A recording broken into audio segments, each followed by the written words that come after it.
சென்று இருக்கின்றார்கள். அடுத்ததாக 6 படலங்களை பற்றி பேசுவதற்காக ஐயா ஞானவடிவேல் ஐயா அவர்கள் வருகை புரிய இருக்கின்றார்கள். 6 படலங்களை இவர் 6 செல் படலம் போல கடந்து செல்ல இருக்கின்றார். கடந்து சென்று கிருஷ்ணந்த காந்தியை இந்த நாளில் முடிக்க இருக்கின்றார் என்று கூறி ஐயா அவர்களை அன்போடு அழைக்கின்றேன். வாருங்கள் ஐயா.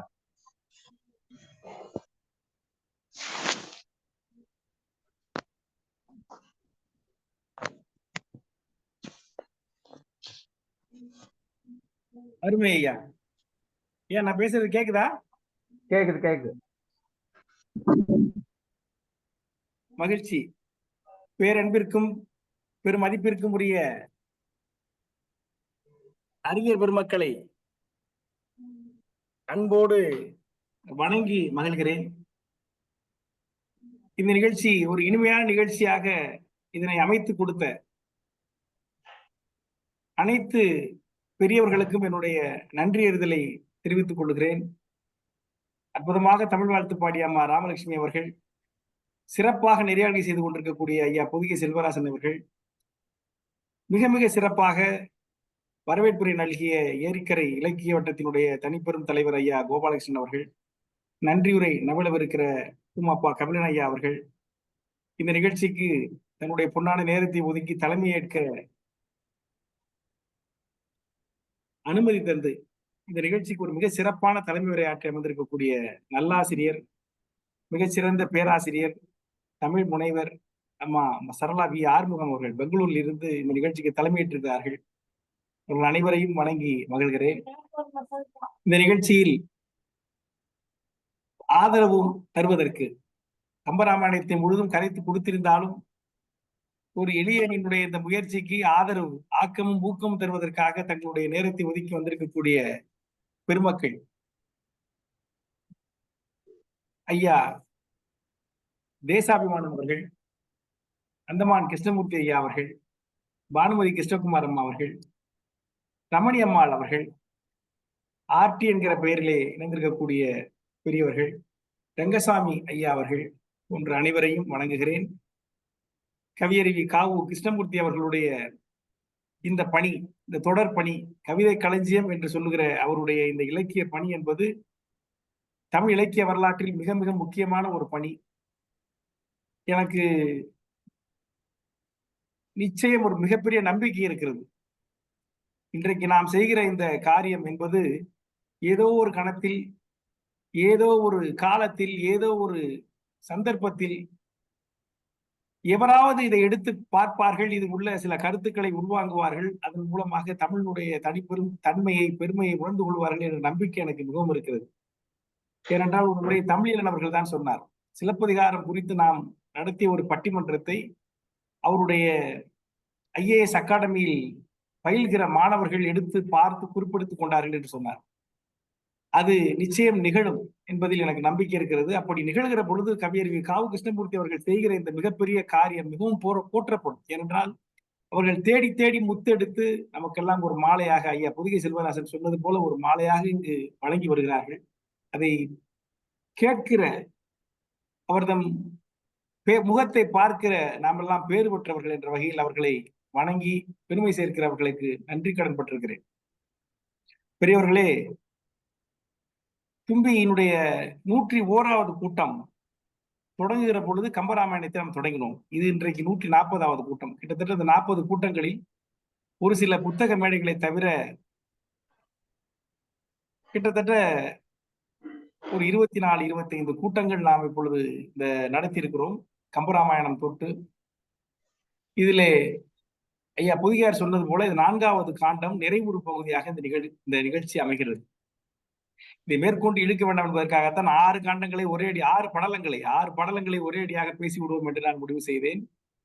ஏனென்றால் பெரும்பாலும் வர்ணனைகள் இருப்பதால் அதை விளக்கி சொல்வதில்லை. விளக்கி சொல்வதில் நமக்கு நேரம் அதிகமாகிறது. ஐயா அம்மா சொன்னது மாதிரி, அம்மா தலைமையேற்ற அம்மார்கள் மிக சிறப்பாக பேசினார்கள்.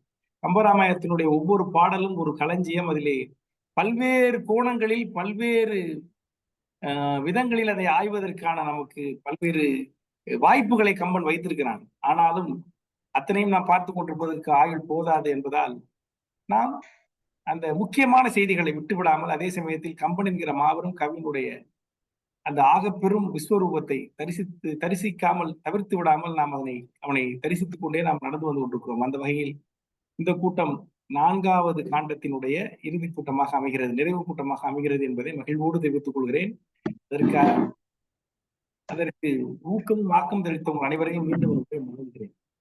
பெரியவர்களே, இந்த கூட்டத்திலே நாம் கிஷ்கிந்தா காண்டத்தினுடைய 6 படலங்கள், தானைக்கான் படலம், நாடவிட்ட படலம், பிளம்புக்கு நீங்கு படலம், ஆறுசல் படலம், சம்பாதி படலம், மகேந்திர படலம் போன்ற படலங்களை நாம் இன்றைக்கு பார்க்க இருக்கிறோம். ஆனாலும் முக்கியமான பாடல்களை நாம் நிச்சயம் பார்ப்போம், எந்த ஒரு நிகழ்ச்சியையும் நாம் விட்டுவிட மாட்டோம் என்கிற உறுதியை நான் உங்களுக்கு தருகிறேன். அந்த வகையில் நாம் இப்பொழுது இந்த காண்டத்திற்குள் நுழைவோம். கிஷ்கிந்தா காண்டத்தில் சென்ற முறை நாம் பார்க்கிற பொழுது ஒரு அற்புதமான பகுதியை பார்த்தோம். சுக்ரீவன் அரசாட்சியை பெற்ற பிறகு ராமன் நீ சென்று ஓய்வெடுத்து வா என்று அனுப்பி விடுகிறான். அப்பொழுது போன சுக்ரீவன் அவன் உறுதி கொண்ட நாளை விட தாண்டி அங்கே அவன் பதுவிலே மயங்கி கிடக்கிறான். பிறகு லக்ஷ்மணனை ராமன் அனுப்பி அவனை அழைத்து வர செய்கிறான். பிறகு வந்து சுக்ரீவன் இங்கே வந்து இவனுடைய காலில் விழுகிறான். ராமன் அவனுடைய குற்றத்தை மன்னிக்கிறான். பிறகு என்ன செய்வது, அடுத்து என்ன செய்வது என்று யோசிக்கிறார்கள். யோசிக்கிற பொழுது நாம் அனைத்து படைகளையும் வர சொல்லியிருக்கிறேன், அனுமனை அழைத்து வர சொல்லியிருக்கிறேன். எல்லா படைகளும் வந்து சேர்ந்ததற்கு பிறகு, என்னுடைய வானர சேனை வந்ததற்கு பிறகு அனைத்து திசைகளிலும் நம்ம தலைமையேற்ற அம்மா பேராசிரியர் சொன்னது போல 8 திக்கிலும் நாம் வானர சேனைகளை அனுப்பி நாம் சீதையை தேடி விடுவோம், கவலைப்படாதீர்கள் என்று சுக்ரீவன் சொல்லுகிறான். உடனே ராமன் சொல்றாரு, சரி நம்ம அவர்கள் வருகிற வரை நீங்க இருக்க வேண்டாம், நீ போய் கிஷ்கிந்தா மலையில இருந்து விட்டு வா என்று சொல்லி அனுப்பிவிடுகிறார். ராமன் தவம் செய்ய போகிறார் என்று நான் பார்த்தோம்.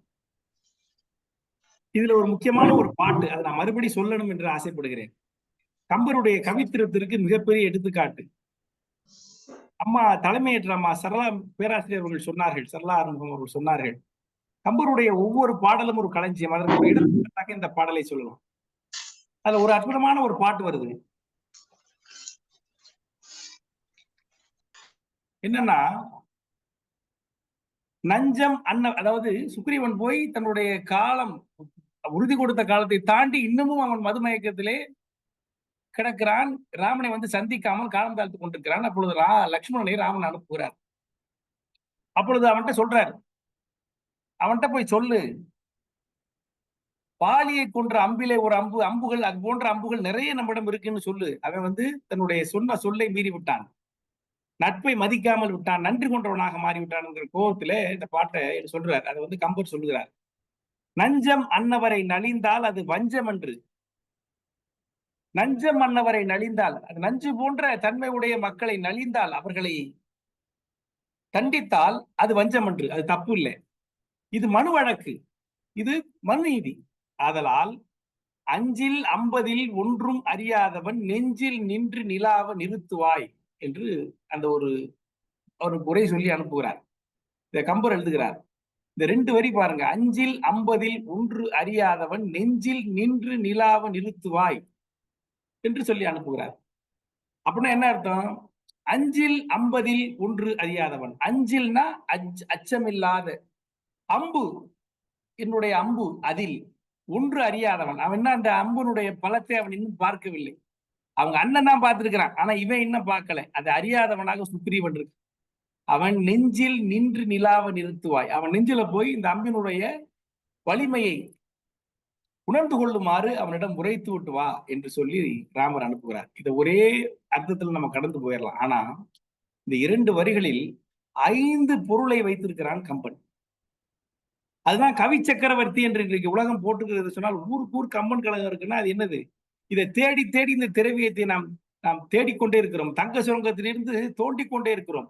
இந்த 2 வரி பாருங்க, அஞ்சில் 50 ஒன்றும் அறியாதவன் நெஞ்சில் நின்று நிலாவ நிறுத்துவாய் என்று சொன்னால், அஞ்சில் 50 ஒன்றும் அறியாதவன், ஒரே ஒரு வரி, நெஞ்சில் நின்று நிலாவ நிறுத்துவாய்ங்கிறது அவன் நினைச்சுக்கிற மாதிரி அவனுக்கு புரிகிற மாதிரி சொல்லு, அதான் அர்த்தம். அதை விட்டுருங்க. இந்த ஒரே ஒரு வரி, அஞ்சில் 50 ஒன்று அறியாதவன்.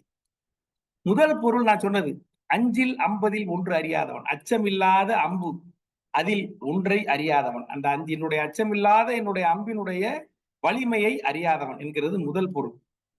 இரண்டாவது பொருள், அஞ்சில் அறியாதவன் 50ல் அறியாதவன். அவனுக்கு சின்ன வயசுலயும் ஒண்ணும் புரியல, 50 வயசாயிருச்சு, அவனுக்கு வயசாகி போயிருச்சு, இன்னமும் அவனுக்கு வந்து நல்லது கெட்டது தெரியல.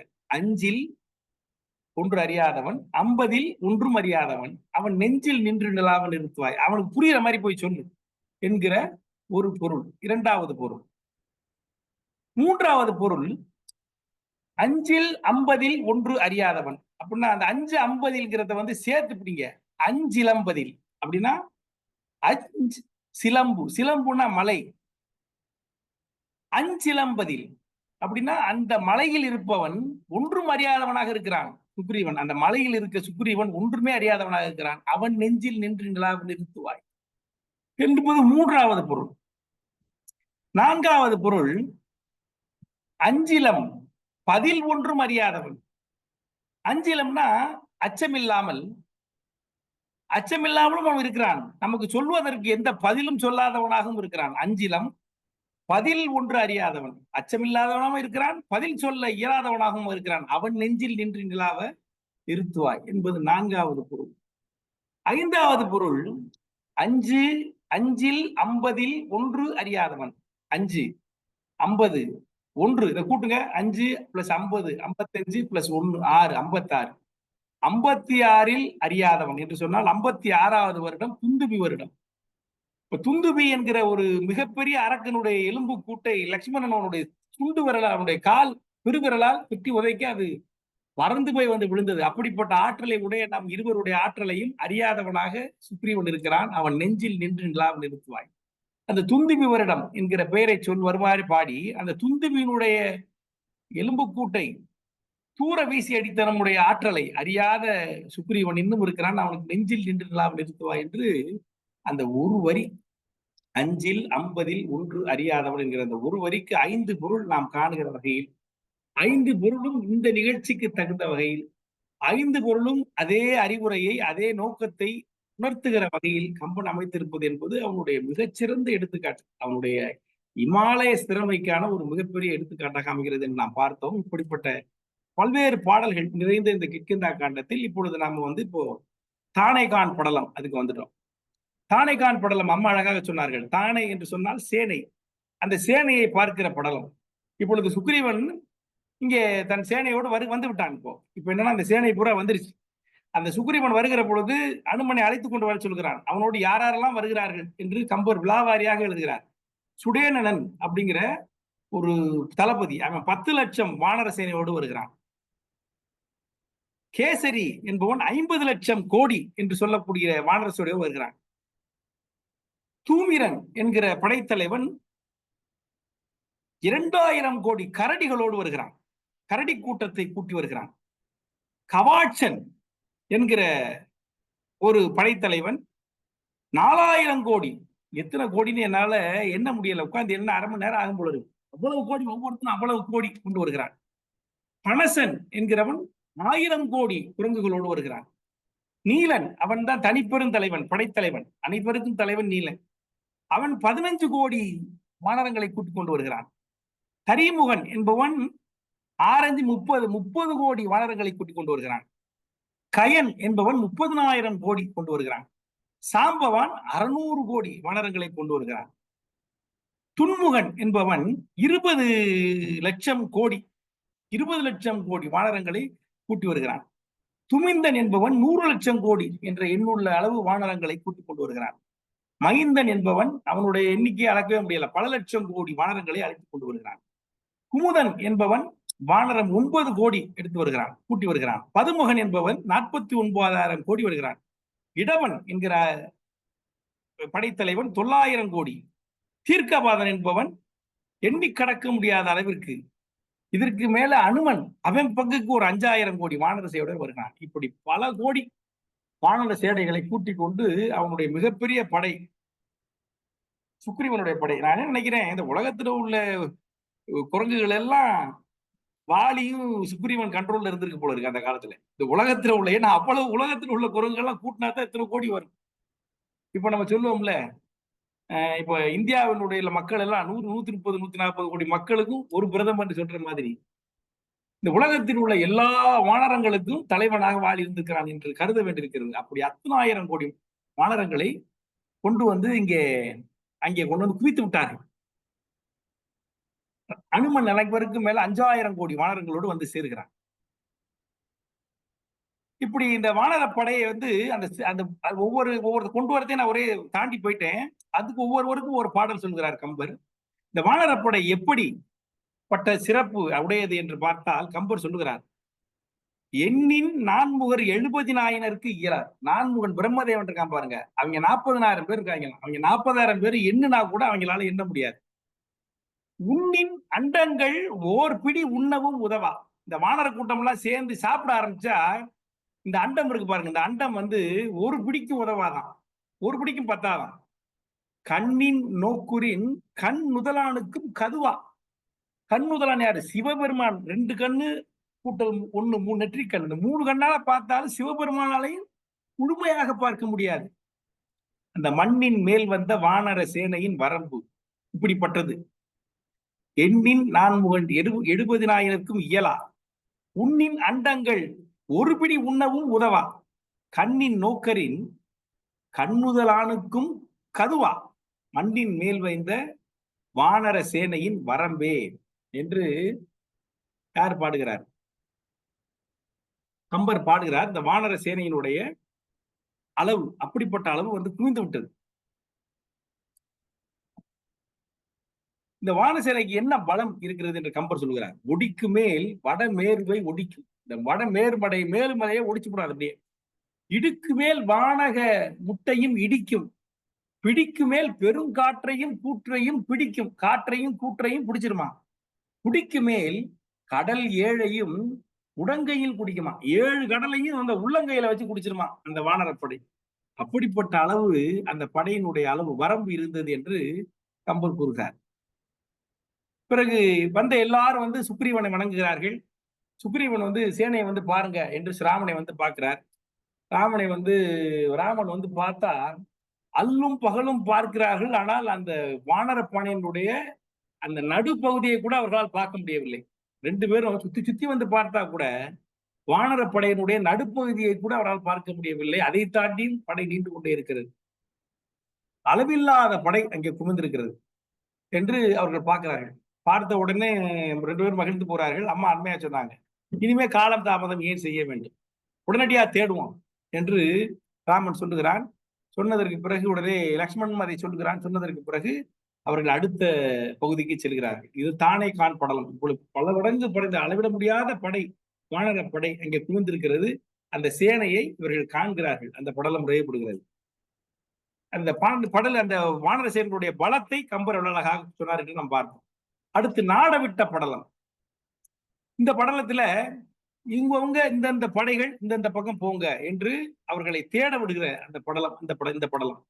இந்த படலத்துல ராமன் என்ன சொல்றான், அந்த பார்த்த உடனே இவ்வளவு கூட்டம் இருக்கு, இதுக்கு எண்ணிக்கை இருக்கா, இதுக்காக அளவு இருக்கா என்று கேட்கிறான். உடனே சுக்ரீவன் சொல்றான், இது வந்து 70 வெள்ளம் 70 வெள்ளம் என்கிற அளவிற்கு உள்ள கூட்டம், அவ்வளவு எண்ணிக்க முடியாது. என்ன 70 வெள்ளம் அளவு வானர சேனைகள் இங்கே வந்திருக்கின்றன. இதுக்கு வந்து இதை வந்து நடத்தி செல்வதற்கு சேனை தளபதிகள் 67 கோடி சேனை தலைவர்கள் இந்த வானரங்களுக்கு தலைவர்கள் இருக்கிறார்கள். இவர்கள் அனைவருக்கும் தலைவன் ஒருவன் இருக்கிறான். அவன் பேர் நீலன். 67 கோடி அநீகருக்கு ஏறு கொற்ற தலைவர். இவருக்கு முன் கூறு சேனைப்பதி கொடுங்கூற்றையும் நீர் செய்திடும் நீலன். 60,000 கோடி அந்த சேனை தலைவர்களுக்கு தலைவனாக கொடுங்கூற்றையும் நீர் செய்து விடுவார். எமன் வந்தா கூட அவனை சாம்பலாக்கிடுவான். நீலன்கிற அவ்வளவு கெட்டிக்காரத்தனமான ஒரு மிகப்பெரிய படைத்தலைவன். அவன் தான் எல்லாருக்கும் தளபதி என்று சுக்ரீவன் சொல்லுகிறான். உடனே இனிமே செய்யறதை யோசிங்க என்று ராமன் சொல்லுகிறான். உடனே சுக்ரீவன் வந்து அனுமனை அழைத்து பேசுகிறான். இந்த மாதிரி இந்த ராவணன் தெரிஞ்சு போச்சு நமக்கு. ராவணன் வந்து தென் பக்கம் இருப்பதாகத்தான் எனக்கு நினைவு. ஆகவே தென் திசை நோக்கி நீ போ, நீ உன்னுடைய கூட்டம் இந்த அங்கதன் அவர்கள் எல்லாம் அழைத்துக் கொண்டு தென் திசை நோக்கி நீ செல் என்று அவனை பணிக்கிறான். அந்த டெலிகேஷன் அவ்வளவு அற்புதமா பண்றான் சுக்ரீவன். அத ரொம்ப ஆச்சரியமா இருக்கு. அதை படிக்கும் போதெல்லாம் ஒரு அரசன் சும்மா கொடுத்துருவாங்களா அரசனா?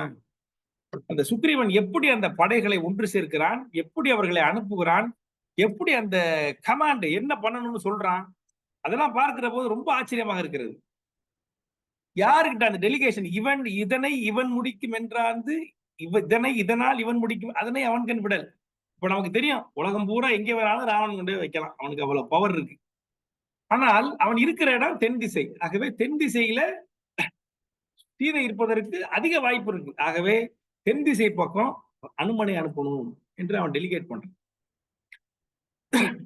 அவன் அழைச்சு, நீ இலங்கைக்கு சென்று அங்குள்ள அரக்கரை வென்று சீதையினுடைய செய்தியை இங்கு சொல்லு. சீதையை தூக்கிட்டு வான்னு சொல்லல, சீதையினுடைய செய்தியை இங்கு கொண்டு சொல்லு என்று சொல்கிறான்.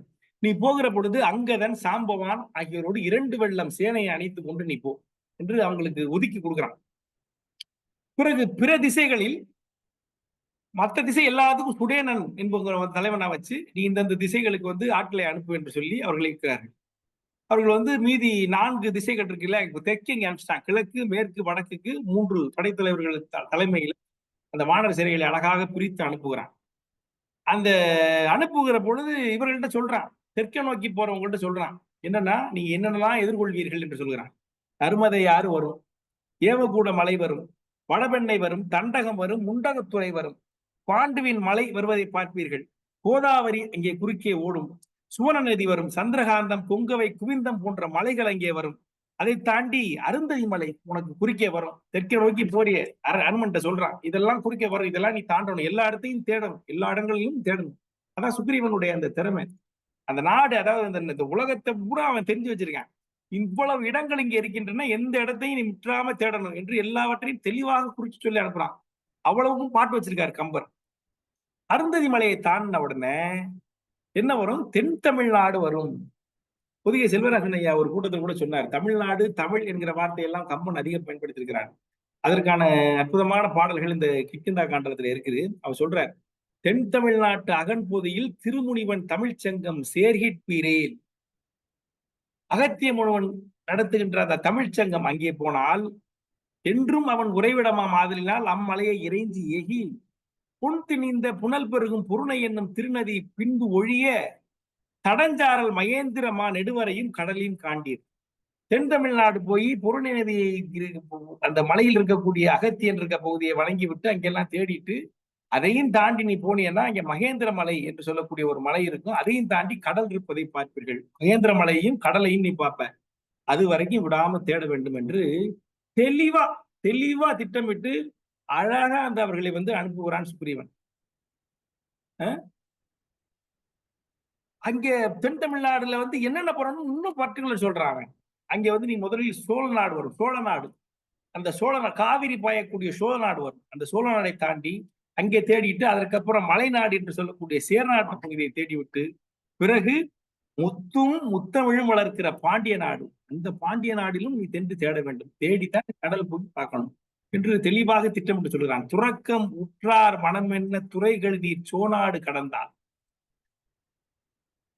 துறக்கமுற்றார் மனம் என்ன துறைகள் நீர் சோடாடு என்று சொன்னால், அந்த துறக்கமுற்றார்னா அந்த துறவு மனப்பான்மையுடைய மக்கள் இருக்காங்க பாருங்க, இந்த துறவிகளை போல ஓடுகிற காவிரி, அந்த காவிரி பாய்கிற அந்த சோழ நாடு, அந்த சோழ நாடை நீ கடக்க வேண்டும், அதெல்லாம் பார்க்கணும். இந்த பார்க்கிற பொழுது எனக்கு ஒரு சிந்தனை வந்துச்சு, இந்த காவிரி அந்த துறவிகளை போலத்தானே ஓடிக்கிட்டு இருக்கு. யோசிச்சு பாருங்க, எவ்வளவு காலமாக ஓடுகிறது, எந்த ஒரு விருப்பு வெறுப்பும் இல்லாமல். கர்நாடகா பிடிச்சி வச்சுக்கிட்டாலும் அதை பத்தி கவலைப்படுறது இல்லை, தமிழ்நாட்டுல மணலை சுரண்டினாலும் கவலைப்படுறது இல்லை. ஆனால் அதனுடைய பயனை கொடுத்து கொண்டேதான் இருக்கிறது அந்த காவிரி. எனக்கு தெரிஞ்சு இந்த தென்பெண்ணை இதெல்லாம் சொல்றாங்க, காட்டாறு, பாலாறு வெள்ளம் எல்லாம் சொல்றோம். காவிரிக்கு பெரிய அளவு வெள்ளம் பாதித்ததாக எனக்கு ஒரு குறிசா இல்லை. வெள்ளம் வரவில்லை நம்ம ஆளுங்க, அது வேற பிரச்சனை. பாத்தீங்கன்னா அந்த ஒரு ஓமை எனக்கு அழகா பொருந்துகிற மாதிரி இருக்கு அந்த காவிரிக்கு. துறக்கமுற்றார் மனம் என துறைகள் நீர். அந்த துறவிகளை போல அனைத்தையும் துறந்த பற்றற்ற துறவிகள் அவர்கள் கடமையை செய்து கொடுப்பார்கள். அது போல போடக்கூடிய காவிரி நீர் ஓடுகிற சோழ நாடு, அதை கடந்தால் மணியால் ஓங்கள் பிறக்கமுற்ற மலைநாடு, மணிகள் கொளிக்கின்ற மலைநாடு சேரநாடு, அதையும் நாடி அந்த தமிழ்நாடு, அதன் பிறகு இருக்கக்கூடிய தமிழ்நாடு பாண்டிய நாடு. பாண்டிய நாட்டுக்கு தான் தமிழ்நாடுன்னே பேர் இருந்திருக்கு அந்த காலத்துல. சோழ நாடுக்கு சோநாடு, மலைநாட்டுக்கு சேர நாட்டுக்கு மலைநாடு, பாண்டிய நாட்டுக்கு தான் தமிழ்நாடு என்கிற பேரே இருக்கிறது என்று அவர் குறிக்கிறார். தமிழ்நாடு அதையும் தாண்டி போனால் செந்தமிழ்நாடான பாண்டிய நாட்டுக்கு நீ சென்று சேர்வீர்கள், அங்கே தேடுங்கள். தேடி அதை கடந்து அப்புறத்தும் இப்புறத்தும் ஒரு திங்கள் அவதியாக தேடி, அம்மா சொன்னாங்க இல்லையா, ஒரு மாசம் உங்களுக்கு நேரம் டைம், இந்த ஒரு மாசத்துக்குள்ள நீ இவ்வளவு இடத்தையும் தேடி முடிச்சுட்டு என்கிட்ட என்ன நடந்தது, எங்க இருக்காங்கன்னு பாத்தி சொல்லணும் என்று சொல்லி அனுப்புகிறான். எவ்வளவு தெளிவா அந்த திட்டத்தை போடுகிறான் என்பதை பார்த்து அசந்து போகிறான். அவ்வளவு அழகாக சுக்ரீவன் அவர்களுக்கு அந்த உத்தரவிடுகிறான். உடனே ராமர் பாக்குறாரு, சரி இவர்கள் எல்லா பக்கம் தேட போறாங்க, சரி அவன் தென் திசை பக்கம் தான் ராவணன் இருக்கான்னு தெரியுது, அந்த தென் திசை பக்கம் அனுமன்ட்ட தான் சொல்றான். அனுமன் அனுமனை பார்த்தா பெரிய டைரக்ஷன் கொடுக்குறான். சோ அப்படின்ற அனுமனை தனியாக கூட்டிக் கொண்டு போய் ராமன் அவரு சொல்றாரு, அவர் அந்த சீதை அந்த பக்கத்தான் இருக்கு, வாய்ப்பு இருக்குன்ட்டு. இது ஒரு நுணுக்கமான செய்தி, எல்லார்ட்டையும் சொல்லல. அனுமன், ஏன்னா இவருக்கும் தெரியும் தென் திசை பக்கம் தான் 90% வாய்ப்பு இருக்கு. ஆகவே அனுமனை மட்டும் அழைத்து கொண்டு போய் அனுமனுடைய அவனுடைய திறமையெல்லாம் ராமர் பார்த்ததுனால, ஏன்னா சுக்ரீவன் வரும்போது எங்கே அனுமன் தான் கேட்கிறாரு. ஆகவே அவனை அழைத்து கொண்டு போய் தனியா உட்கார்ந்துட்டு அவர்கிட்ட சொல்றார், சீதையினுடைய அடையாளங்களை சொல்லுகிறார். ரொம்ப உருக்கமான ஒரு பகுதி இது, ரொம்ப அந்தரங்கமான பகுதி. அந்த அந்தரங்கமான பகுதி அதை ராமர் யாரு அனுமன்ட்ட சொல்றார். சீதையினுடைய அங்க அடையாளங்களை அனுமன் சொல்றார். அதை ரொம்ப தெளிவா விரிவாக கம்பர் எழுதியிருக்கிறார். அவளுடைய கண் எப்படி இருக்கும், முகம் எப்படி இருக்கும், குழல் எப்படி இருக்கும், மார்பகங்கள் எப்படி இருக்கும், வயிறு எப்படி இருக்கும், கால் எப்படி இருக்கும், கை எப்படி இருக்கும், எல்லாத்தையும் தெளிவா சொல்றார். அங்க அடையாளங்கள் கூட சொல்றார். சொல்லி இந்த மாதிரிலாம் சொல்லிட்டு கடைசியா ஒரு மோதிரம் ஒண்ணை கொடுத்து, நீ அவள்கிட்ட இதை கொண்டு போய் அடையாளமா காமி என்று சொல்லுகிறார். அதை சொல்லுகிற பொழுது பல பாடல்கள் இருக்கின்றன. அதுல 2-3 பாடல்களை மட்டும் நான் சொல்லலாம் என்று நான் கருதுகிறேன். ஒண்ணே ஒண்ணு, அந்த அவளுடைய வயிறு இருக்கு பாத்தீங்களா, அந்த வயிறுல மயிர் ஒழுங்கு என்று சொல்லுகிறார்கள். அந்த லேசா அந்த அந்த முடி எப்படி ஒரு ஒழுங்கா அப்படியே ஒரு என்ன சொல்றது, ஒரு கோடு மாதிரி போகும் அவளுடைய இடையில். இதெல்லாம் என்ன சொல்றாங்க, இந்த சாமுத்திரிகா லட்சணத்துல வரக்கூடியது. இதை கூட ஐயா காவுக்கி அழகா சொல்லுவா, தெரியும் அவங்களுக்கு. ஏதோ ஒரு ஆற்றுப்படை, நம்ம சிற்றிலக்கியங்கள் பார்க்கிற பொழுது ஏதோ ஒரு ஆற்றுப்படையில ஒரு அற்புதமான ஒரு ஓமை சொல்லுவாங்க. அந்த வீணை இருக்கு, அந்த வீணை அந்த பாணனுடைய அந்த வீணை யாழா வீணை ஏதோ ஒண்ணு, அந்த விசைக்கருவியை அதை தூண்டி அதை மூடி இருக்கிறது ஒரு தோல். அந்த தோல் தச்சிருக்கிறாங்க, அந்த தோலை தைத்திருக்கிறார்கள். அந்த தைத்திருக்கிற தோல் எவ்வளவு நுண்மையாக தைத்திருக்கிறார்கள் என்றால் அது எப்படி இருக்கும் அப்படிங்கிறதுக்கு ஓமை சொல்லுகிறார்கள். அதாவது பெண்களுடைய வயிற்றில் அந்த மயிர் ஒழுங்கு இருக்கும் பாத்தீங்களா, அந்த ஒரு லேசா ஒரு என்ன சொல்றது, இந்த லேசான அந்த கடுமையான மயிரில் மெல்லிய மயிர் அந்த ஒழுங்கு இருக்கு பாருங்க, அது போல் தைத்திருப்பார்கள் என்று, மென்மையாக தைத்திருப்பார்கள் என்று ஓமை வரும் அந்த ஏதோ ஒரு ஆற்றுப்படையில. அது போல இந்த மயிர் ஒழுங்கு இருக்குங்கிறது இவர் சொல்றாரு. அந்த அளவுக்கு அந்தரங்கமான செய்திகள் எல்லாம் அனுமன் சொல்லுகிறார் என்பதற்காக நான் சொல்லுகிறேன் இந்த பாட்டை. அதுக்கு அவர் சொல்லுகிறார், அது எப்படி இருக்கும்னா, அது இந்த அந்த அந்த இடை ஒடியக்கூடிய இடை, அவளுடைய இடை ஒடியக்கூடிய இடை. ஒடியக்கூடிய இடை அந்த களைப்பு தோன்றுகிற பொழுது அது சற்று ஓய்வெடுப்பதற்காக என்ன சொல்றது, இருக்கக்கூடிய ஒரு கொடிய போல. அதாவது கொஞ்சம் இப்ப நம்ம உட்கார்ந்து நம்ம நடந்து நின்றுகிட்டே இருக்கோம், நமக்கு கால் வலிக்குதுன்னா ஒரு சேர்ல உட்காரணும் இல்லையா, அது மாதிரியே வச்சுக்கலாம். இல்லைன்னா ஒரு ஒடிச்சு விழ போறது அதை விழ போறது ஏதாவது புடிச்சுக்கிறதுக்கு ஒரு கொழு கொம்பு இருக்கு பாத்தீங்களா, ஒரு கயிறு, அந்த மாதிரி வச்சுக்கலாம். அந்த அளவிற்கு ஊமை சொல்லுகிற அளவு அந்த மயிர் ஒழுங்கு அவ்வளவு அழகாக இருந்தது. அது மயிர் ஒழுங்கு அல்ல, அது உயிர் ஒழுங்கு என்று சொல்லுகிறேன். பாட்டை பாருங்க. மயிர் ஒழுங்கு என ஒன்று உண்டால் வள்ளி சேர் வயிற்றில் மற்ற என் உயிர் ஒழுங்கு. அது மயிர் ஒழுங்கு அல்ல, உயிர் ஒழுங்கு. அதற்கு வேண்டும் உவமை ஒன்று உரைக்க வேண்டி, செயிரில் சிற்றிடை ஆய்வுற்ற சிறு கொடி நுடக்கம் தீர குயில் உறுத்து அமைய வைத்த கொழுகொம்பு என்று உணர்ந்து கோடி.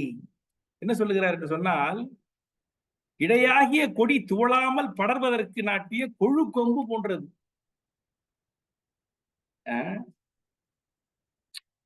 அது எவ்வளவு அருமையா பொருந்தது பாருங்க. அதாவது எப்படி சொல்றது, இந்த கொடி இருக்கு பாத்தீங்களா, அந்த அரச கட்டளை படத்துல எல்லாம் இந்த மதுரை வீரர் எல்லாம் எம்ஜிஆர் என்ன பண்ணுவாரு, இந்த ஆலமரத்து விழுத வந்து பிடிங்கிட்டு அப்படியே பிடிச்சிக்கிட்டு அப்படியே தவங்க முடியாது. அப்ப அந்த விழுது வந்து எப்படி இருக்கும், ரொம்ப பலமானதா வலிமை உடையதாக இருக்கும். சரிங்களா? ஆலமரம் உயர்ந்து விழுந்த பிரம்மாண்டமான மரம், அதனுடைய விழுதுங்கிறது பலமா இருக்கிறது வாய்ப்பு இருக்கு. இந்த இடைங்கிறது வந்து அது இருக்கான்னு தெரியாது, இல்லாம இருக்கான்னு தெரியாது. அப்படிப்பட்ட மிக மெல்லிய இடை. அந்த இடைக்கு வந்து தாங்குற அந்த என்ன சொல்றது, அந்த கொழு கொம்பு வந்து அது அதை விட நுண்மையா தான் இருக்கணும். அது வந்து ஆலமரத்து விழுது மாதிரி இருக்க முடியுமா? இருக்க முடியாதுல்ல. அப்போ அவளுடைய இருந்தும் இல்லாதுமாகிய அந்த இடை நுடக்கம் தீர, அதனுடைய அதனுடைய அதனுடைய கஷ்டம், அதனுடைய அந்த என்ன அந்த களைப்பு தீர பிடித்துக் கொண்டு அந்த கொழு கொம்பு எப்படி இருக்கணும், ரொம்ப மெல்லியதாக மிருதுவாக இருக்க வேண்டும். அப்படிப்பட்டது அதற்காக அமைந்த மயிர் ஒழுங்கு போல அந்த ஒழுங்கு இருக்கும் என்று சொல்லுகிறார், ஒரு உண்மை சொல்லுகிறார். இந்த அளவிற்கு அந்தரங்கமாக சில செய்திகளை ராமன் அவனிடம் அங்க அடையாளங்களை சொல்றாரு. ஏன்னா யாரை பார்த்தா எல்லாரும் பெண்கள் அழகா இருக்க பெண்கள்லாம் நம்ம வந்து சீதையின் முடிவுக்கு வந்துடும் இல்லையா. ஆகவே வந்து இந்த அளவிற்கு அவருக்கு சொல்லுகிறார். அடுத்து சொல்லுகிறார், சில செய்திகளை சொல்லுகிறார், நிகழ்ச்சிகளை சொல்லுகிறார். ரொம்ப ரசிச்சேன் அந்த இடத்துல. ராமன் வில்லை வளைத்து விட்டான், உடைச்சிட்டான். எங்க இதுல மிதிலை நாட்டுல ஒரு தோழி வந்து சீதை கிட்ட சொல்றான், அந்த மாதிரி ஒரு இளைஞன் வந்து வில்லை குறித்து விட்டான் என்று சொல்லுகிறான். நாடே சந்தோஷப்படுது, எல்லோரும் நல்ல வேளை இந்த பெண்ணுக்கு வந்து ஒரு வாழ்க்கை வந்தது. ஜனகனுக்கு அவ்வளவு சந்தோஷம். சீதை அதை கேட்ட உடனே நல்ல வேளை நமக்கு வந்து கல்யாணம் ஆகுதேன்னு நினைக்கல. அவன் சொல்லுகிறாள், என்ன சொல்லுகிறாள் என்றால், அந்த வில்லை உடைத்தவன் அந்த முனிவரோடு வந்த இந்த இளைஞனாக இருந்தால் நான் மகிழ்வேன், இல்லை என்றால் இறந்து போவேன் என்று சொல்லுகிறான் சீதை. அத ராமர் சொல்றார், வரை செய்தால் வில் இருத்தவன் அம்மாமுனியோடும் விரைசினான் அல்லனேல் விடுவன் யான் உயிர். அந்த சிவ தனுசை உடைத்தவன் அந்த மாமுனியோடு வந்தவனாக இல்லை என்று சொன்னால் விடுவேன் நான் என் உயிர், நான் கல்யாணம் பண்ணிக்க மாட்டேன், என் உயிரை விட்டு விடுவேன் என கரை செய்யா வேலையின் பெரிய கற்பினாள் தெரிந்து உரை செய்தால் அதையெல்லாம் உணர நீ உரை செய்வாய் சொல்லுவார். அவன் வந்து அப்படிப்பட்ட கற்புடையவள், பார்த்ததும் தன் மனதை இழந்து விட்ட பிறகு அவள் வந்து அவ்வளவு அந்த கற்பு போகக்கூடாதுங்கிறதுக்காக அவனை தவிர வேற யாராவது மில்லை உரிச்சிருந்தா கூட நான் என் உயிரை விட்டு விடுவேன் சொல்கிறேன். இன்னைக்கு மத்தியானம் இப்போ சாயங்காலம் ஒரு திரகடிக்க ஆசைன்னு ஒரு தொடர் பார்த்தேன். அந்த தொடர்ல ஒரு பொண்ணு வந்து ஏற்கனவே கல்யாணம் பண்ணி ஒரு குழந்தையை பெற்றுட்டு இன்னொருத்தனை கல்யாணம் பண்ணிட்டு அவன் வீட்டுல குடும்பம் பண்ணிக்கிட்டு இருக்கான். இதை நான் தவறாக சொல்லவில்லை, ஆனால் நம் குழந்தைகளுக்கு நமக்கு சொல்ல வருகிற அந்த செய்திகள் என்ன, கற்பு. இப்போ இந்த சீதையினுடைய கற்பு எப்படி இருப்பாரு, அவளை பார்த்தா இருக்கா, அந்த பார்த்தது பிறகு உள்ளத்தை பறிகொடுத்து விட்டாள். கொடுத்ததற்கு பிறகு அவனாக இல்லை என்று சொன்னால் என்னுடைய உயிரை நான் இழந்து விடுவேன், திருமணம் செய்து விடுவேன் சொல்கிற பொழுது அது சொல்றான்.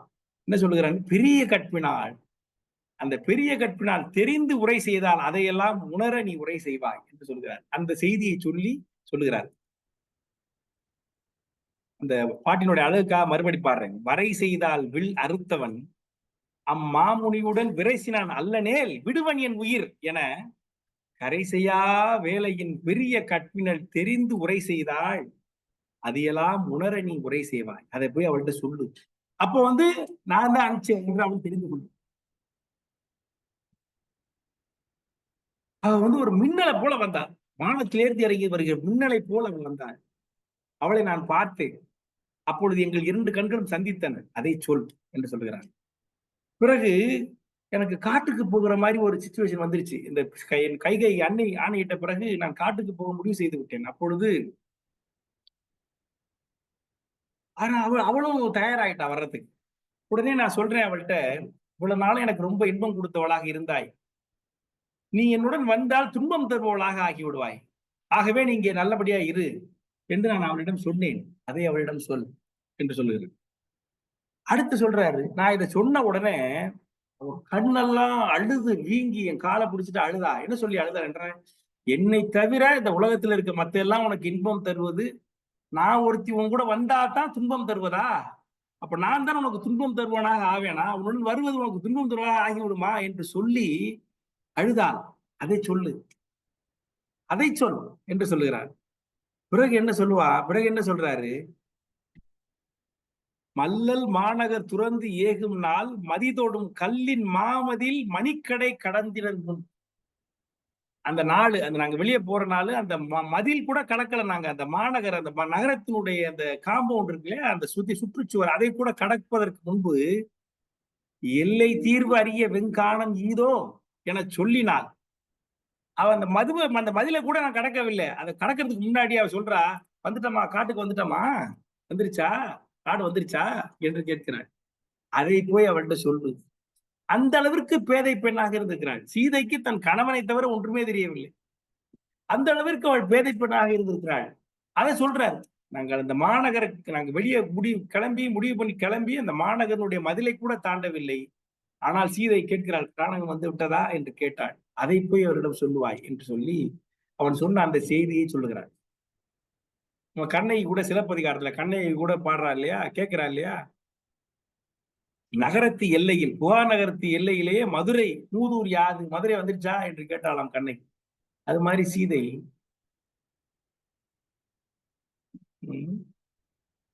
இந்த காலத்துல டிராவலுக்கு, ஏதாவது டூருக்கெல்லாம் பெண்கள் தான் முடிவே பண்றாங்க. இந்த வாட்டி நம்ம எதுக்கு போவோம், ஊட்டிக்கு போவோம், இந்த ட்ரெயினை புக் பண்ணுங்க, இந்த பஸ்ஸை புக் பண்ணுங்க என்று இன்னைக்கு எல்லோருமே இன்னைக்கு விவரமாக ஆக்கிவிட்டார்கள். அந்த காலத்துல கற்பின் கற்பு கணலிகளாக நாம் கருதுகிற சீதையும் கண்ணகியும் ஊரு வெளில கூட தெரியாம இருந்துக்கிறாங்க அந்த காலத்துல. நியாயப்படுத்தவில்லை, ஆனால் ஒரு கதை போக்குக்காக சொல்லுகிறேன். இப்படி அவள் சொன்னால் அதை நீ அவளிடம் சொல்லுவாய் என்று சொல்லி இதெல்லாம் அந்தரங்கமாக அவர்கள் கொண்டு போய் தெரிந்த செய்திகளை சொல்லுகிறார். ஏனென்றால் அவளுக்கு இவன் மேல் நம்பிக்கை வர வேண்டும் என்பதற்காக. பிறகு ராமன் தன்னுடைய மோதிரத்தை கொடுத்து அனுப்புகிறான்.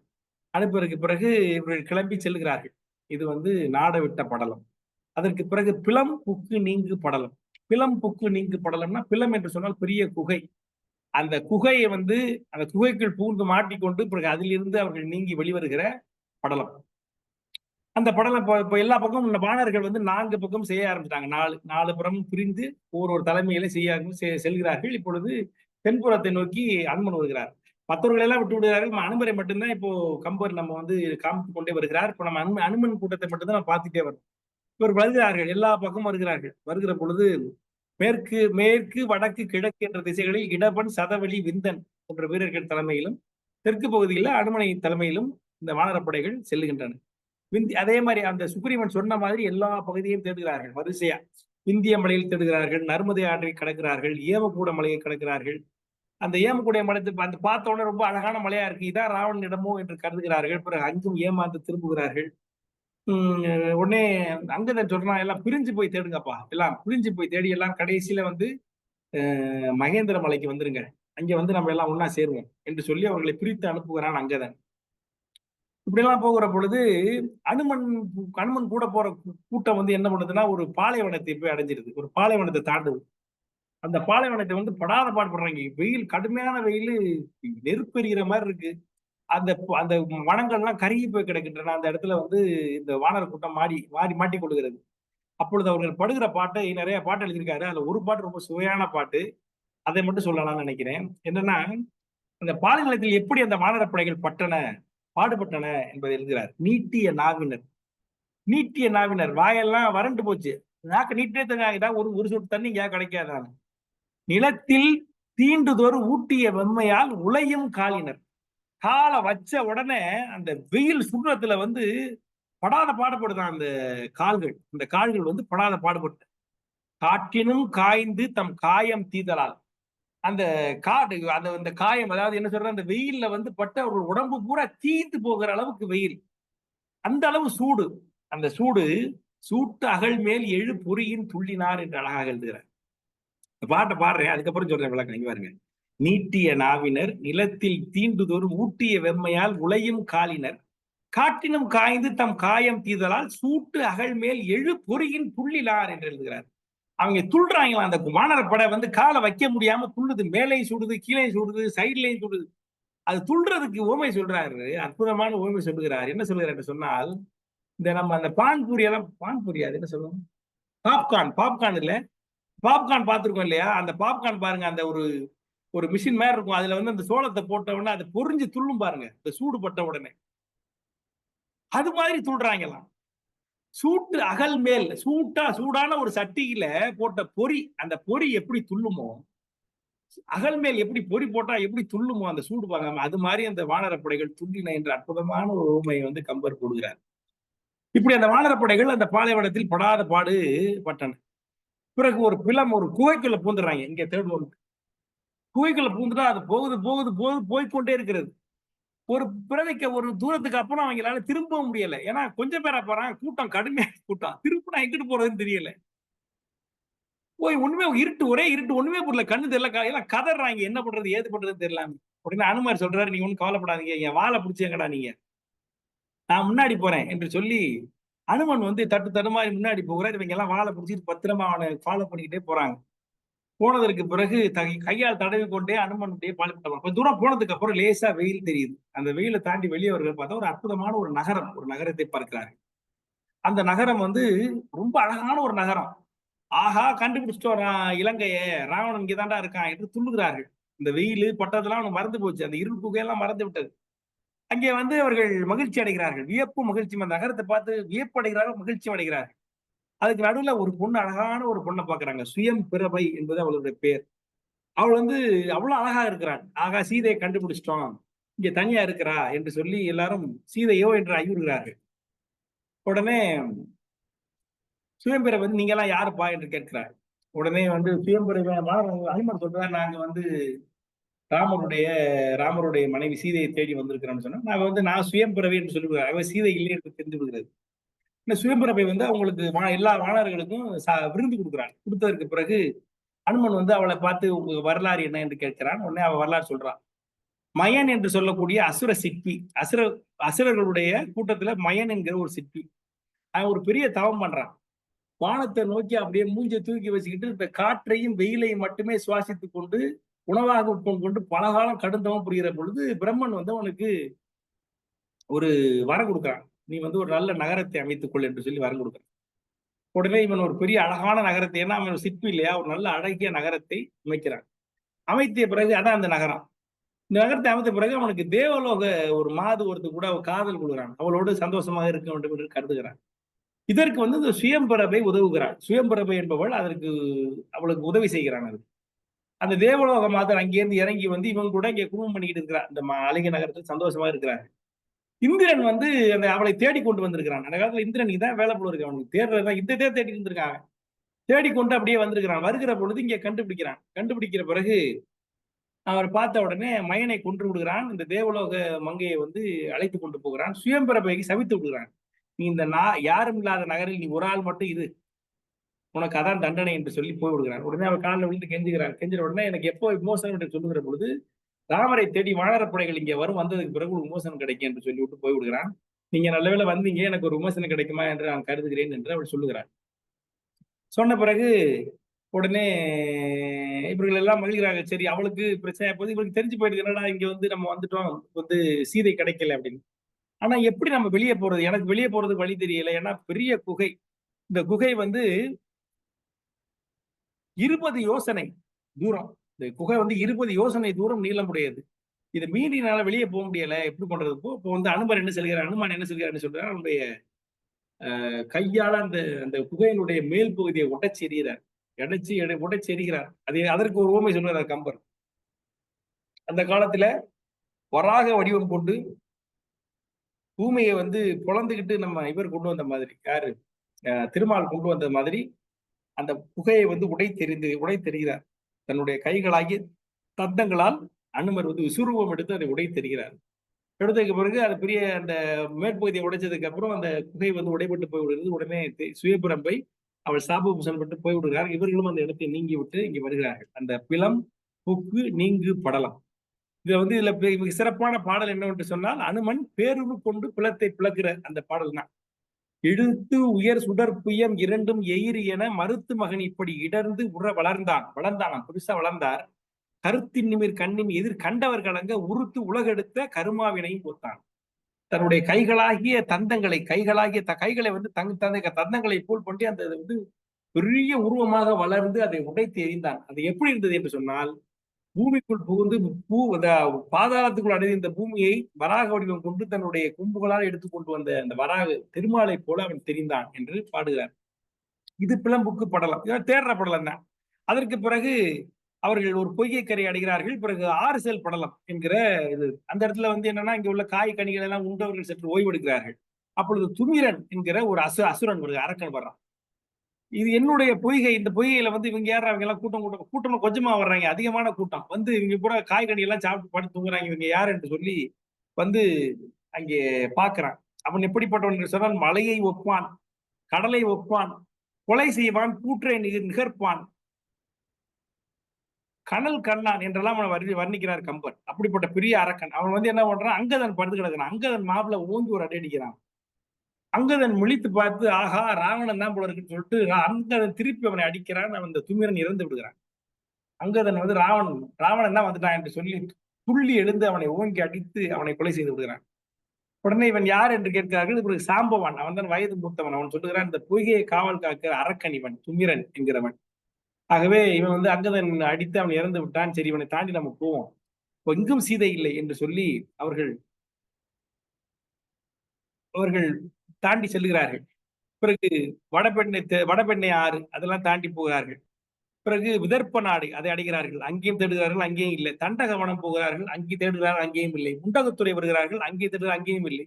பிறகு பாண்டு மலைக்கு வருகிறார்கள், அங்கேயும் தேடுகிறார்கள், அங்கேயும் இல்லை. பிறகு அவர்கள் அங்கிருந்து தாண்டி நேராக கோதாவரி ஆற்றை அடைகிறார்கள். அதிலும் சீதை பிராட்டியை அவர்களால் கண்டுபிடிக்க முடியவில்லை. பிறகு சுவனகத்துறை, குளிர்ந்த தேசம், இங்கெல்லாம் வருகிறார்கள். அருந்ததி மலையை கடக்கிறார்கள். பிறகு மரகத மலையை கடந்து வேங்கடமலை அடைகிறார்கள். நம்ம திருப்பதி வேங்கடமலைக்கு வருகிறார்கள்.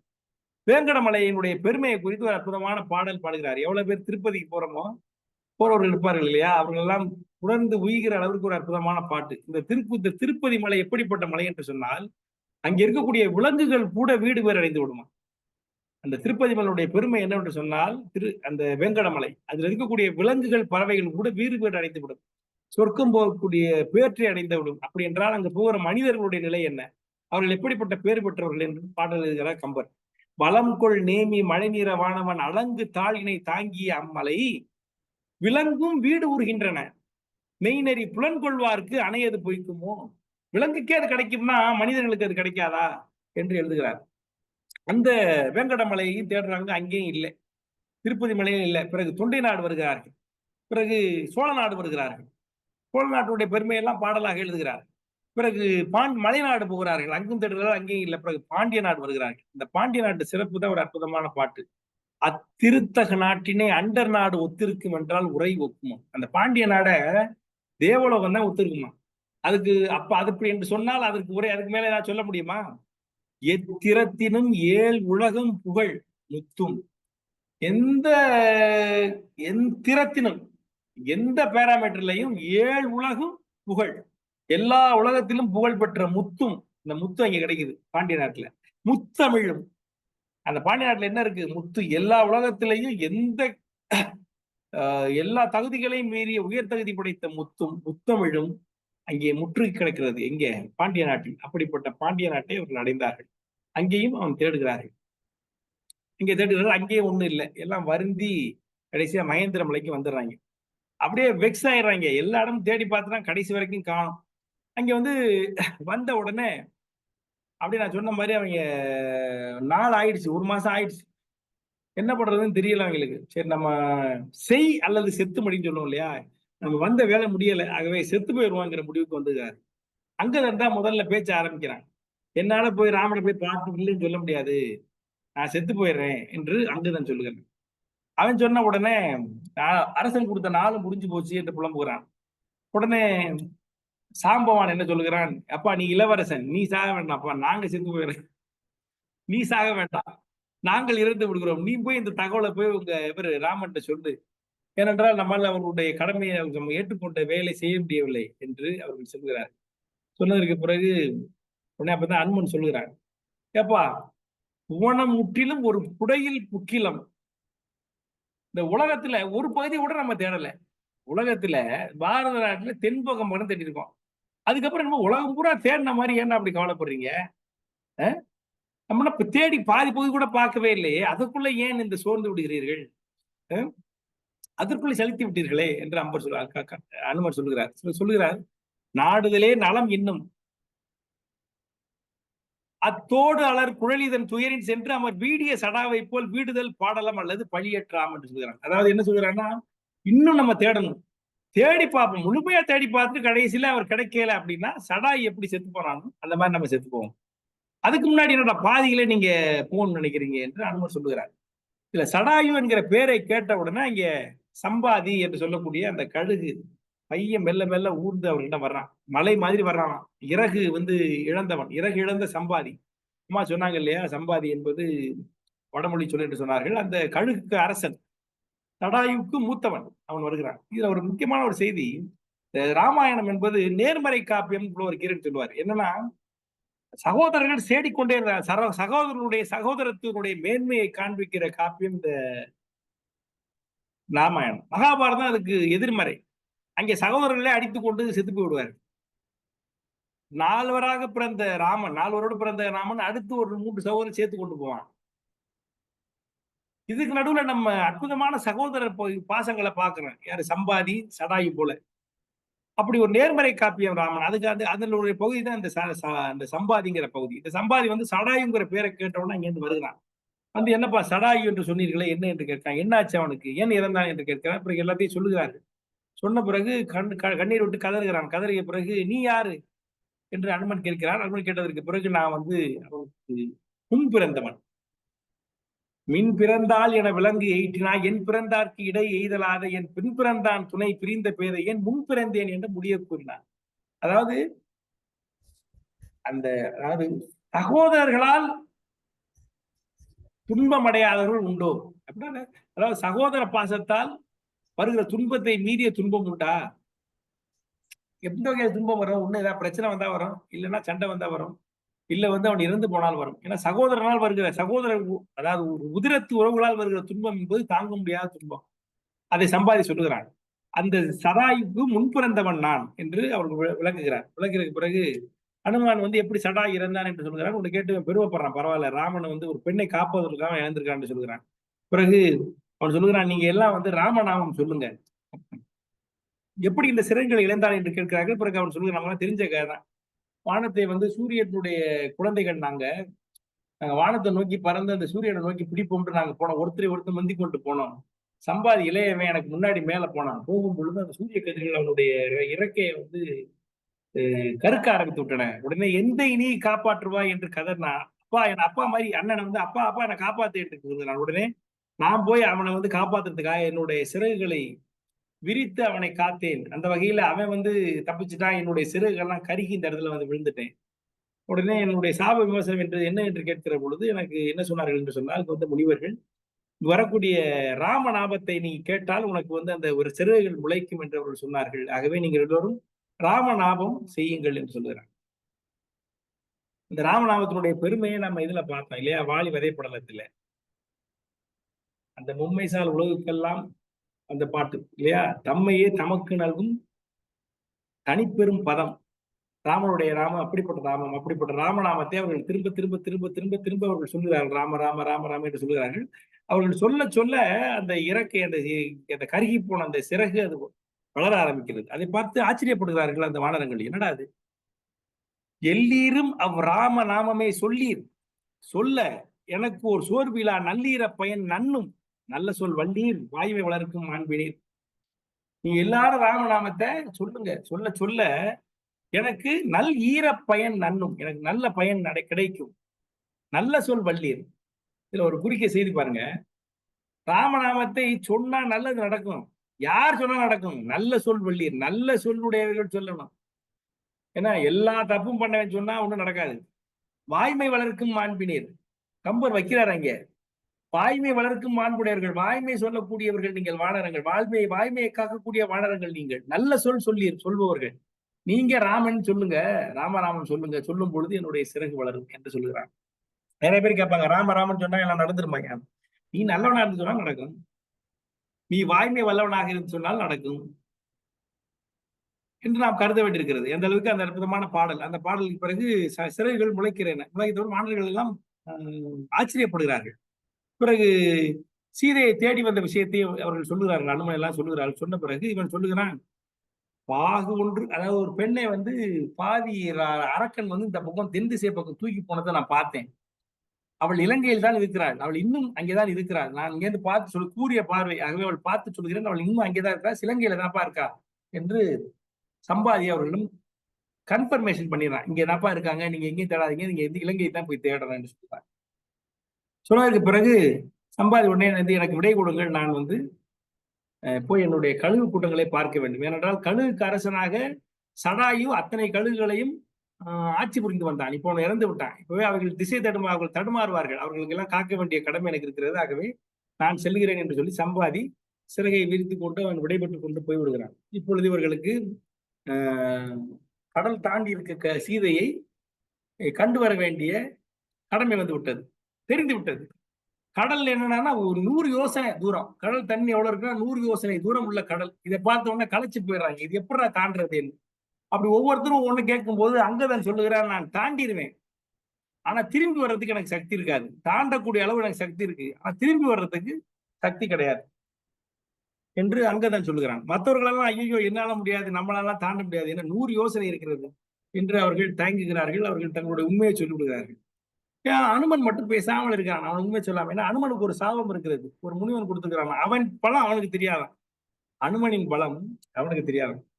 அனுமனுக்கு மட்டும் இல்ல, இந்த உலகத்தில் யாருக்குமே அவர்களுடைய பலம் தெரியாது. யாராவது ஒருத்தர் எடுத்து சொன்னாதான் தெரியும். நிறைய பேருக்கு பலம் எப்ப தெரியும்னா அவன் மனைவி வந்து சொன்னாதான் தெரியும்.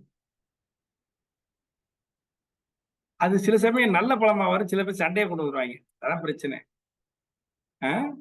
அது அனுமன் மாதிரிதான் இன்னைக்கு நம்ம நாட்டுல எல்லாருமே நிறைய பேர் இருக்கும், அவர்களுக்கு பலம் தெரியாது. அந்த பலத்தை வந்து சாம்பவான் வந்து சொல்லுகிறார், அனுமனுக்கு சொல்லுகிறார். அற்புதமான பாடல்கள், அற்புதமான பாடல்கள். அனுமனுடைய பலம் என்ன, அனுமனால் என்ன செய்ய முடியும்? அவர் சொல்றாரு, இந்த உலகத்தை படைத்தவன் பிரம்மன், அந்த பிரம்மனுக்கே சாவு வந்துடும், ஏன் உனக்கு சாவு வராதியா? உலகத்தை படைத்த பிரம்மனுக்கே சாவு வந்தால் கூட உனக்கு சாவு வராது, ஏன்னா சிரஞ்சீவி பட்டம் பெற்றவன் நீ.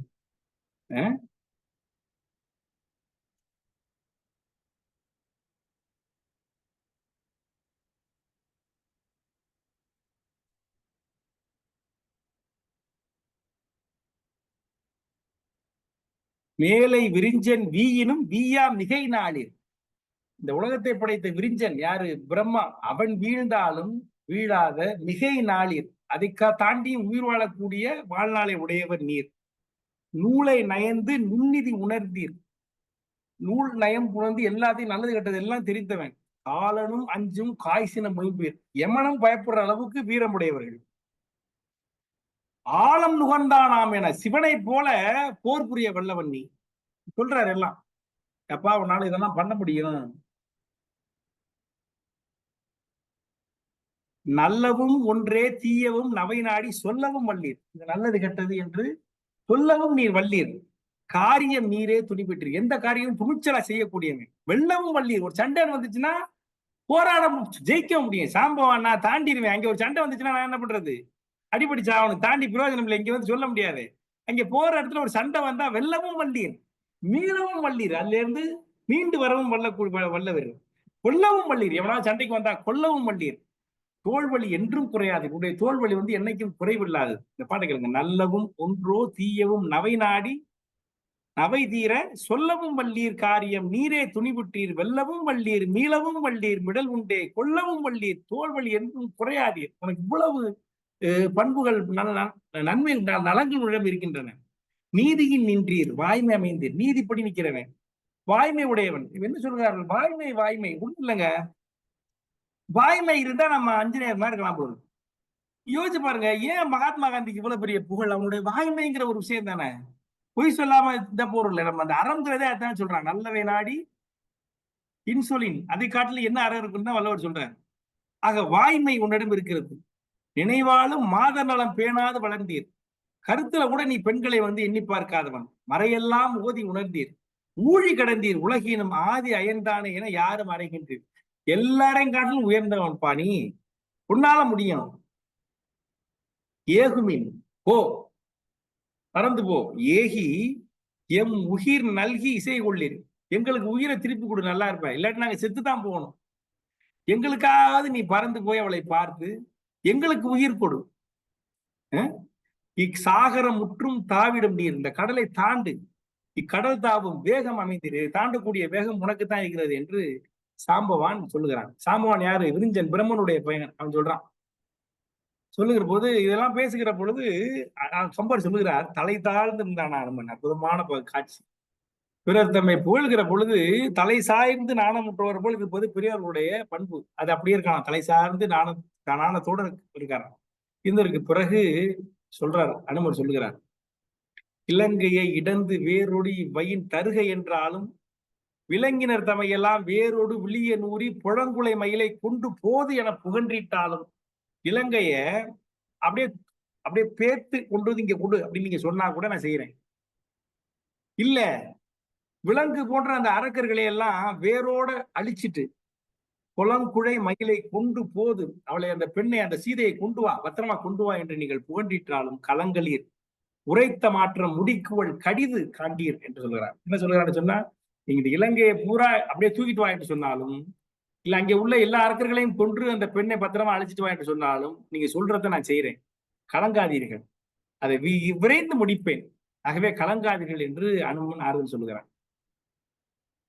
ஒரு தலைவன் எப்படி சொல்லணும் இல்லையா? அனுமனுடைய தலைமையில் அனுப்புகிறான். எல்லாம் அதெல்லாம் எவ்வளவு விஷயங்கள் பாருங்க. அந்த அம்மா தலைமையேற்ற அம்மா அவங்க முனைவர் சொன்னாங்க, பேராசிரியர். அதாவது நீங்க கம்பனை வந்து பல்வேறு கோணங்களில் நம்ம ஆராய்ச்சி பண்ணலாம். கம்பன் காட்டும் சொல்லாற்றல்னு ஒருத்தர் பேசினார். நம்ம பானுமதி அம்மா வந்திருக்காங்க, அவங்க பல்வேறு துறைகளில் ஆய்வு பண்ணியிருப்பாங்கன்னு நினைக்கிறேன். இது பாருங்க, ஒரு தலைமை பண்பு. இவன் தான் வந்து முன்னாடி இருக்கிறான். முன்னாடி இருந்து அவர்கள் அந்த புடக்குகையில் அடைபட்டுகிற பொழுது இவன் வழிகாட்டுகிறான். வழிகாட்டி இங்க வந்து என்ன சொல்லுகிறான், எதுவும் கவலைப்படாதீங்க, நான் போய் இதை பண்றேன் உங்களுக்கு என்று அவனுக்கு முன்னாடி நிற்கிறான். இப்படி அனைத்து களங்களில் உரைத்த மாற்றம் முடிக்கோள் கடிது என்று சொல்லுகிறான். பிறகு என்ன செய்கிறான், அந்த இடத்துல வந்து விஸ்வரூபம் எடுக்கிறான். அந்த மலையில விஸ்வரூபம் எடுக்கிறான். எடுத்து இங்க இதை வந்து இந்த ராஜாஜி சக்கரவர்த்தி திருமகன் ஒரு நாவல் எழுதினார், ஒரு புத்தகம் எழுதினார். அதுல ராஜாஜி வந்து வால்மீகி ராமாயணத்துக்கு தான் உரையா எழுதினார். அதுல ரொம்ப ரசித்த பகுதி இந்த பகுதி. இந்த பகுதி எப்படி எழுதிடுவாருன்னா, வால்மீகில வருது, இவன் வந்து மேலே கீழே நடக்கிற பொழுது அந்த மலை என்ன இருக்குமா, அந்த மலைக்குள்ள இருக்க அந்த பாம்புகள்லாம் அப்படியே அந்த அந்த சொல்றது அந்த புற்று எல்லாம் இருக்கும்ல, அந்த குகைக்குள்ள இருக்க பாம்புகள்லாம் அப்படி கண்ணு வெளியே வர அந்த விஷமெல்லாம் கக்கி கொண்டு வெளியே வரலாம். அந்த அளவு மிகப்பெரிய அதிர்ச்சியை அந்த மலை அடைந்தது என்று வால்மீகில வரும். இந்த இடத்துல என்ன, அந்த மலையில வந்து விஸ்வரூபம் எடுத்து நிக்கிறான். கம்பர் என்ன சொல்கிறார் சொன்னால், அந்த ஆகாயத்துக்கும் பூமிக்கும் ஒரு தூண் இருக்கிறது. இந்த ஆகாயத்துக்கும் பூமிக்கும் ஒரு கனெக்ஷன். 2 தூண் இருக்கு, 2 தூண். அந்த 2 தூண் என்னன்னா, உன்னுடைய கால். அந்த தூணினுடைய அந்த பேஸ்மெண்ட் அந்த மகேந்திர மலை, அந்த அடிவட்டம். இது ஆகாயத்துக்கும் பூமிக்கு உள்ள தூணை போல அவன் உயர்ந்து நின்றான். அவன் அந்த மேல மேகங்கள் இருக்கு, அந்த மேகங்கள் வந்து உன்னோட உரசி அந்த இடி இடிக்குது பாருங்க, அந்த இடிச்சத்தை எதுன்னா அவன் காலில் போட்ட இந்த சிலம்பு சத்தமா, அந்த சலங்கை சத்தம் வந்து அந்த இடி சத்தம். அந்த அளவு உயரம் அவன் அந்த கால் உயரமே, அந்த கொலுசே வந்து அவ்வளவு உயரத்துக்கு இருக்கு, வானத்தளவு இருக்கு. அந்த தேவலோகத்துல இருக்கவங்க எல்லாம் அப்படி கழுத்து அண்ணாந்து பாக்குறாரு, என்ன மேல போயிட்டு இருக்கு அப்படின்னு. அவ்வளவு உயரத்துக்கு இருந்தான். வானத்துக்கும் பூமிக்கும் நடுவுல ஒரு தூண் போட்டது போல அவனுடைய கால்கள் இருந்தது. ஒரு அரு வேலை தாவும் புந்தியான் ஊனம் தாய பெரு வடிவு உயர்ந்த மாயோன் மேற்கூற பெயர்ந்த தாழ் போல். எப்படி திருமாலுடைய கால் வந்து மேல இருக்கிறத பார்க்க போனாங்க, கால் பார்க்க முடியாம அலைந்தார்கள் பாருங்க. அது மாதிரி உரு அரி வடிவின் உம்பர் ஓங்கினேன் ஊமையாலும் திருவடி என்னும் தன்மை யாவருக்கும் தெரிய நின்றான் என்று சொல்லுகிறான். என்று அந்த நான் சொன்ன மாதிரி அந்த தூணை போல் நின்றான். பல் நெடுஞ் சிகர கோடி மகேந்திரம் அண்டம் தாங்கும் பொன் நெடுந்தூணின் பாத சிலை என பொழிந்து நின்றான். அந்த மகேந்திர மலை வந்து ஒரு வானத்துக்கும் பூமிக்கும் இருக்கக்கூடிய தூணை தாங்கக்கூடிய ஒரு அடிக்கல் போல இருந்தது போல உயர்ந்து அவன் நின்றான் என்று ரெடி ஆயிட்டான். எங்க தாங்குவதற்கு ரெடி ஆகிறான். அனுமன் உலகை தாங்கும் தூண் போல் நின்றான் என்று சொல்லுகிறான். உண்மையில் அனுமன் இன்றைக்கும் அப்படித்தான் நின்று கொண்டிருக்காரு. அனுமனை வந்து கும்பிடுகிறான் இல்லையா? ஒரு வானரம் அனுமனை ஏன் கும்பிடுகிறோம் என்று சொன்னால், அவனுடைய இந்த எல்லா பண்புகளும், இப்ப அவர் பாடுகிறார், சாம்பவான் பாடுகிற அத்தனை பண்புகளும் பார்த்த உடனே கவர்கிற அந்த அந்த தன்மை அதெல்லாம் எப்போ அவனுக்கு வரும் அப்படின்னா, அந்த வாய்மை வந்து அப்படி ஒரு சத்தியம் வரும். இந்த சத்தியம் என்பது ஒவ்வொருவருக்கும் அந்த ஒரு தேஜஸை கொடுத்து விடும்னு நினைக்கிறேன். அனைவரையும் கவர்கிற ஒரு கவர்ச்சியை, அந்த ஒரு பவர் என்று சொல்கிறான் இல்லையா, அந்த சக்தியை, அந்த ஒரு ஆகர்ஷத்தை வாய்மை என்பது வழங்கிவிடும். அந்த வாய்மை இன்னொன்னு தூய்மை, மனத்தினால் கூட மாதரை நினையாதவன் நீ என்று சொல்கிறான். அப்படி இந்த அனுமனுடைய பெருமை மிகப்பெரியதாக அடுத்த காண்டங்களில் விரியும். ஆனாலும் அந்த அனுமனுடைய அந்த திறத்தை, அவனுடைய அந்த பெருமையை சொல்லுகிற பகுதிகளாக இந்த பகுதிகள் அமைகின்றன. இந்த வகையில் இந்த 6 படலங்களையும் நாம் இன்றைக்கு முடிக்கிறோம். கிஷ்கிந்தா காண்டத்தினுடைய இறுதி பகுதிக்கு வந்து விட்டோம். இப்பொழுது வானரப்படையும் தென் தமிழ்நாட்டினுடைய பாரதத்தினுடைய இறுதி பகுதிக்கு வந்து விட்டது. இனிமேல் அவர்கள் கடலை தாண்ட வேண்டும். கடலை தாண்டி சீதையை காண வேண்டும். நாமும் அடுத்தடுத்த கூட்டங்களில் அவர்களோடு சேர்ந்து தாண்டுவோம், சீதையை காண்போம், முடிந்தவரை துயரங்களை குறைக்க முயற்சி செய்வோம் என்று சொல்லி இதுகாரும் இந்த பேச்சை பொறுமையாக கேட்டுக்கொள்ள அனைவருக்கும் மீண்டும் ஒரு நன்றி பாராட்டி நன்றி. நன்றி ஐயா.